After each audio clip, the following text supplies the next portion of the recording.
Assalamualaikum warahmatullahi wabarakatuh. Halo, nama saya Adrian Bintang Ramadan dari kelas 4A. Saya sekolah di STN 08 Pondok Pinang. Saya tinggal di Jakarta Selatan. Hobi saya bermain badminton. Cita-cita saya ingin menjadi pemain badminton profesional. Berikut yang saya bacakan adalah legenda Si Pitung. Berikut ini ceritanya. Jakarta saat ini menjadi pusat pemerintahan negara Republik Indonesia. Kota yang dikenal sebagai Betawi ini merupakan wilayah terpadat di Indonesia. Dahulu, Jakarta bernama Sunda Kelapa. Kota ini menjadi pertama kali datangnya Belanda di Nusantara.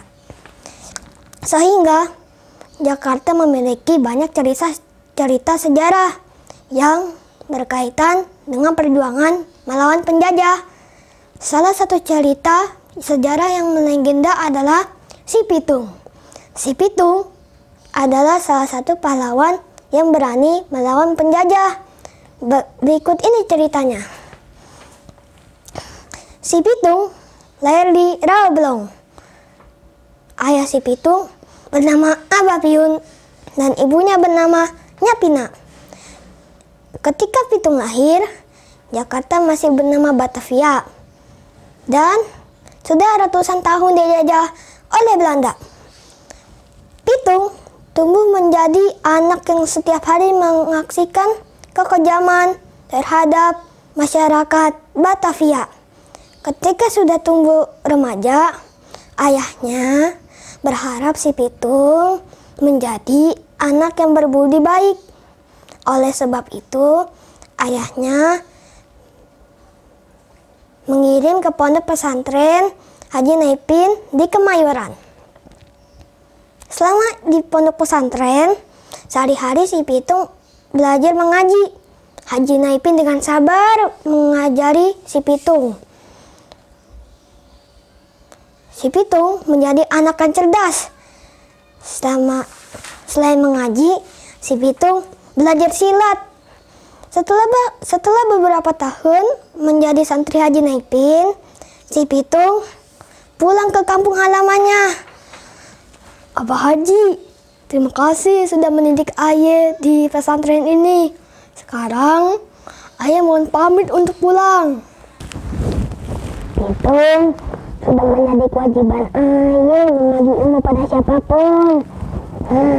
Sekarang pulanglah ke kampung halaman.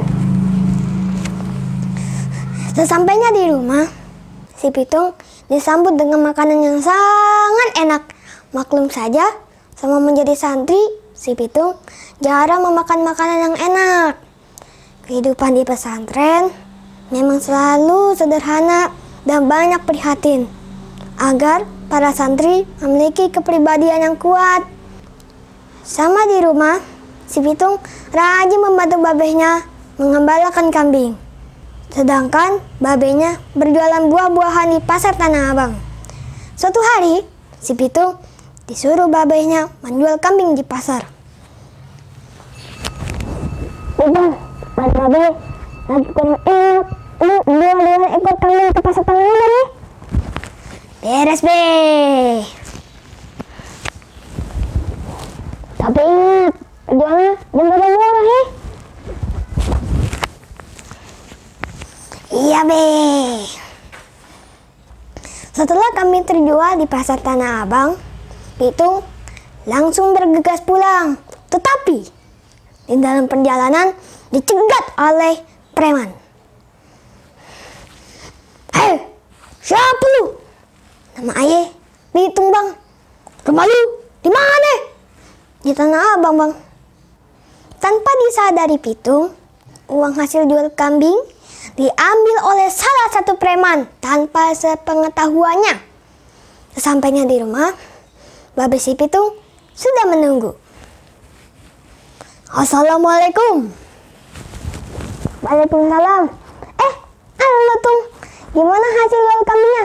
Dapat harga bagus kan? Beres, be.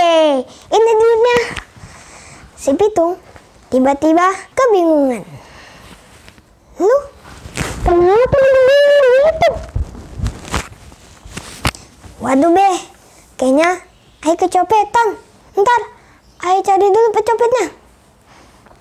Si Pitung pun kembali ke pasar Tanah Abang dan menemukan para pencopetnya masih di tempatnya. Hei, kembalikan duit gue. Enak aja lu. Emangnya gue yang mengambil duit lu? Akhirnya terjadilah perkelahian di antara mereka. Hanya dalam beberapa jurus, ketiga preman tersebut sudah terkapar. Awas lu, jangan macem-macem sama anak Roblong. Si Pitung segera pulang sambil membawa uangnya. Pada keesokan harinya, pada saat mengembala kambing, si Pitung tiba-tiba didatangi preman yang kemarin. Mau apa kalian kemari? Kita mau minta maaf bang, ya soal kemarin. Nama lu siapa? Nama Aye Rais bang. Aye Ji bang. Aye Cepu bang. Jadi gini bang, kita mau ngajakin kerjasama sama abang. Kerjasama bagaimana? Iya, Bang Pitung gabung aja sama kita. Terus kita nyopet di pasar. Masya Allah, keterlaluan kalian. Itu kan tidak baik. Bang, kami pun mencopet juga untuk makanan. Si Pitung menyuruh mendekat dan membisikkan sesuatu. Rais, Ji, dan Jembul saling berpandangan. Baik bang, kami setuju. Asalkan abang yang memimpin. Beberapa hari kemudian, setelah pertemuan tersebut, terlihat si Pitung dan teman-temannya merampok pejabat Belanda maupun orang-orang pribumi yang menjadi antek Belanda. Akibatnya, karena menjadi buronan tentara Belanda, akhirnya si Pitung dan kawan-kawannya mulai teracak Belanda. Belanda berhasil menangkap si Jebul dan langsung menegah. Tor. Giliran si Ji juga tertangkap dan dibunuh oleh tentara Belanda. Rais pun tewas juga di tangan tentara Belanda. Si Pitung pun akhirnya ditemukan oleh tentara Belanda. Tidak menunggu lama, terdengar suara tembakan. Dor. Namun, ternyata si Pitung mempunyai ilmu kebal. Tidak ada satupun yang melintasi tubuhnya. Hei, lu tentara Belanda, bilang sama komandan lu, gue Pitung, anak Roblong, kagak takut sama kalian.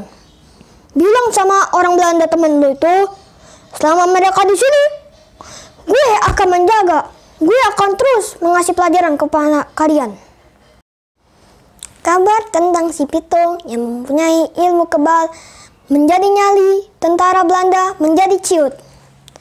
Mereka tidak berani keluar dari markasnya.